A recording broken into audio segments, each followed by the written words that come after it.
It's James here, race director for the Ladybower 50k and half marathon this weekend. We've rocked up on site a day early before setup just to check conditions, see what the weather's doing and to check in with some of the stakeholders around the course. So just wanted to run through a really kind of last minute runner race briefing to update you guys on a few little details, things that have changed since last year, some conditions stuff and specifically some bits about the weather, which is going to change quite significantly between now and Saturday. So just going to run through those for you so that you're best prepared, ready for Saturday morning. So as I said, first thing we want to get into is weather. So we've had a kind of mild spell across most of the UK for the last week or two. It's been in excess of 20 degrees, which is obviously odd for October. So we've probably all been running in t-shirts and vests. It's going to change dramatically. So even today, standing here now, you can feel like there's a bit of a chill in the air. It's clear today and the weather for race day on Saturday actually looks quite good. We've got blue skies with some sun, but we are looking at a high of 7 degrees. So race start for the 50k is 7 a.m. and race start for the half marathon is at 9 o'clock. Regardless of which race you're in, it's going to be surprisingly cold, especially compared to those recent temperatures. So you're expecting temperatures of maybe 3-4 degrees. So we've got the mandatory kit up on the website. It's been shared in the race guide previously. I would recommend bringing even additional warm clothes in addition to what we've got on that list. So maybe long running leggings, maybe an additional base layer. I would say a woolly hat, maybe some gloves, even a buff. Things to consider, even if you're someone who runs quite hot and you tend to run in a t-shirt and vest, even in the winter, you're going to run up that first hill, you're going to start sweating, you're going to be damp, you're going to take your jacket off, you're going to be freezing cold, especially if the wind picks up. So just really bear in mind, yes, take an extra kit with you in your pack. You might not be used to it, you might not have trained with it, and you might feel like it adds a little bit of weight to your setup, but it's just going to keep you a lot safer and keep you a lot more comfortable, especially in those early hours of the race. And so I can't stress enough, overpack the clothing and look after yourself. Hat, tights, buff, additional base layer, I would see as a minimum, along with a rain jacket, even though we're not expecting rain, just to trap some of that body heat in.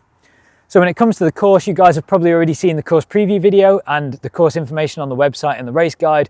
The first kilometre of the race has changed slightly. We had a bit of a bottleneck entering the Thornhill Trail off Water Lane for the 50k runners. We're avoiding that this time by carrying on down Water Lane and sticking to the road for a little bit longer. It's just going to mean that you're able to pass runners and kind of get in order before you get onto that single track path that goes up the big climb at the start of Win Hill, which should just mean an easier flow of runners. Something else that we're looking to do to reduce that congestion at the start of the race, because now we have about 650 runners entered into the 50k, is splitting you up into 3 different waves, self-seeded, and we're just going to set you off 30-second gaps. Your race time, whether you're in the 50k or the half marathon, is not going to start until you pass that timing mat at the start of the race. So there's no worry if you're starting in a later wave. There's no problem at all. It is not going to affect your time. In addition to that, some minor changes on the course. There's a small section of forestry going on around the Derwent Reservoir. So when you arrive at the Fairholmes roundabout next to the visitor centre at the Derwent Howden Dam, previously we went left and up through a forested section.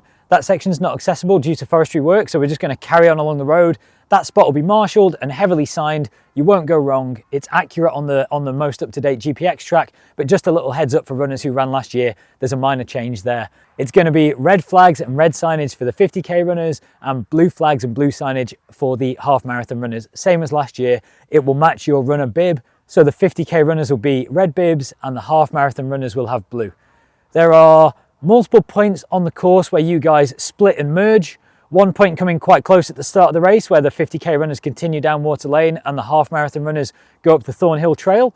You'll then re-merge at a marshal position on Ladybower Reservoir. Again, it will be staffed and signed. You guys are going to pass through the first aid station at the Heatherdean car park all together, and then quite soon after that first aid station you're going to split off with the half marathon runners actually heading up the path on the far side of the reservoir behind me here, up the east banks of the Derwent Reservoir, while the 50k runners will cross over this dam behind me and head up the west side to do that full lap of the Derwent and Howden reservoirs.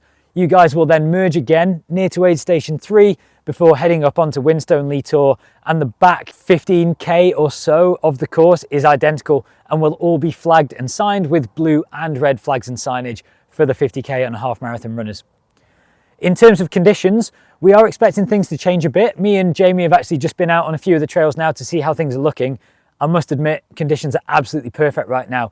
Unfortunately, we've got a yellow rain warning tomorrow on the Met Office, so we're looking at 15 to 20 millimeters of rain throughout the day. That's not a ridiculous amount of rain. It shouldn't be causing any flooding or any significant issues or access for the race or dangerous conditions on course, but that is going to change the condition of the trails. So expect some mud, expect some puddles. Again, I think it will drain quite well considering the type of surfaces that we have here and kind of the sandy nature of a lot of the paths, but it won't be in the same condition that it's in today. The other consideration with that for us as a course setup team is we're going to be setting up in kind of quite wet, windy conditions tomorrow. So what we're going to do and what we do for all of our 50k races to make sure that none of that signage gets blown away or washed away overnight is we're actually going to be heading out. Well, myself, John and Tom, who have bravely volunteered, we're going to head out at sort of 2:45, 3 a.m. on Saturday morning, and we're going to run 3 10-mile loops of the 50k course. We're going to be replacing signage, making sure things are still in place overnight to ensure that our lead 50k and half marathon runners are having no navigational issues whilst they're on course at all.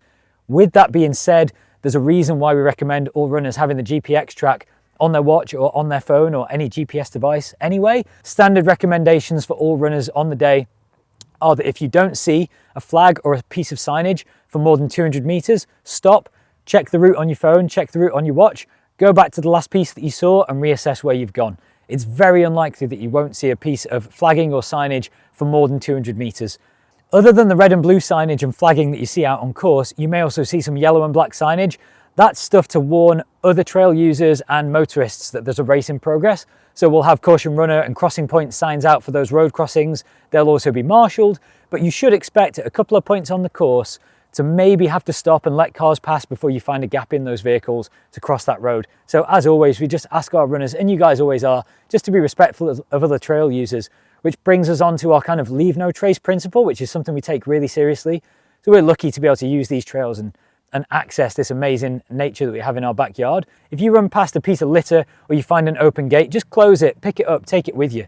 Let's make an effort to let people know that when they let us come and use their areas and their terrain and their paths and their land, that we're going to leave it in better condition than what we found it in. And that's very much the way that our staff like to treat things. We're very conscious, again, with the signage and the flagging, that we're not using things like wire flags in farmers' fields where it's going to interfere with the sheep. When we clear the courses, we take it very seriously. We do 2-person sweeps to make sure nothing gets missed. So yeah, any food wrappers, any orange peel, any non-biodegradable items, please take them with you. Please pick up anything that you've seen dropped by other runners, and let's just look out for each other out on the trails. Being good people out there, spreading the love. So we've talked about directional signage, we've talked about the course, other trail users, we've touched on the weather. Next thing I wanted to talk about is food and hydration. So we've got 5 aid stations on the 50k course and 3 aid stations on the half marathon course. Every single aid station is going to have water for every runner.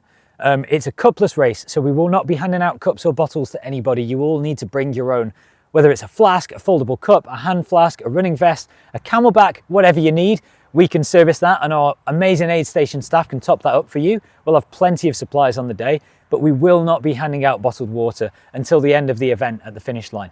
In terms of personal fuel, I recommend that you guys use whatever you've trained with. Like whether you're like my dad and you want to eat like wraps and flapjack and rice and weird solid food, that's cool. If you want to go out and go straight gels like I would, that's also cool, or anything in between. Don't trial anything on race day. Don't rock up and decide, I'm going to try this random product that I've never used before, and then it causes problems with your stomach and stuff. So standard advice would be use what you're used to, use what you've trained with, and fuel early and fuel often. Don't wait until you're hungry. Get it in before. Be proactive with that fueling because it's going to make a massive difference. From a hydration point of view, don't be fooled by the cold temperatures. You can still get dehydrated. Every time you exhale, you're losing moisture. Even like I said, when you're wearing a jacket, even if it's 2 degrees and you're running uphill, you will sweat, you will lose liquid. So make sure you're topping that up proactively. In terms of solid foods at the aid station, we try and cover a bit of everything. So we're going to have orange segments and maybe some bananas and grapes at different aid stations. We're looking at some flapjacks, brownies, cookies, that type of stuff. We're also going to have tortilla chips or salted crisps, as well as Love Corn, which is one of our channel sponsors across all of the run-through races. And then in addition to that, we're going to have some amazing new gels from Protein Rebel, which is a new company that we're working with. So we're going to have those at all of the aid stations. So again, plenty of supplies for everybody, but we do recommend that you try and rely on your own nutrition just so that you know what you're getting. For the back half of the race, so in terms of cut-offs, they've all been published on the website and in the race information. We have rolling cut-offs at each aid station. If you don't make the cutoff for the first, second, third aid station, for example, all that tells us is you're probably not going to be then speeding up. So if you miss a cutoff for an aid station, and we do have very generous cutoffs, so don't let this stress you out at all. Every runner last year at Ladybower was well within like an hour or two of these cutoffs, even walking most of the course. So really don't stress. It's not a pressure thing, it's a safety thing. But if you do miss a cutoff, we will have a tail sweep runner for every leg of the course. Those people will be picking up all the flags and signage and collecting anyone who's not made that cutoff. If you haven't made the cutoff, that member of staff will escort you to the next marshal position, from which you can either walk back to the event village or you can be collected by a member of the course team or medic team. In terms of medics, so we just touched on them then, we have the amazing Trail Med, who are going to be providing medical services for us on the day. They're going to be located at aid stations around the course. They're in vehicles, but they also have the ability to head out on foot to any medical emergency that may occur during the race. You guys will all have the medic phone number. It's in the race guide and it's been shared on the race information emails. I'm also going to share it in the runner briefing before both race starts. Make sure that is saved in your phone. If you do have any issue on the course and you're not near to a marshal position or an aid station, you call that medic phone number and you give them your location. The phone signal is pretty good, but there are some dead spots, specifically in the valley around the Fairholmes Visitor Centre in between Derwent and Houndham Reservoirs. If you are injured and your phone isn't working, or you don't have the phone number or you don't have phone signal, you wait for the next runner to pass you, you inform them and they call for help and they inform the next marshal. So we have the facilities in place. It's just really important that you all have a charged phone and have that medic phone number to hand. Other than that, guys, there's not much more to talk about now. You've got all the information, all the preparations done, or it's not. Either way, it's too late to worry about it. Just get some rest, get your feet up, and hopefully you're as excited as we are about joining us on Saturday morning. I'll see you pre-race. I'll be there in the event village. Come and grab me, come and say hello. Any questions, I'm always happy to answer them. Good luck, and we'll see you soon.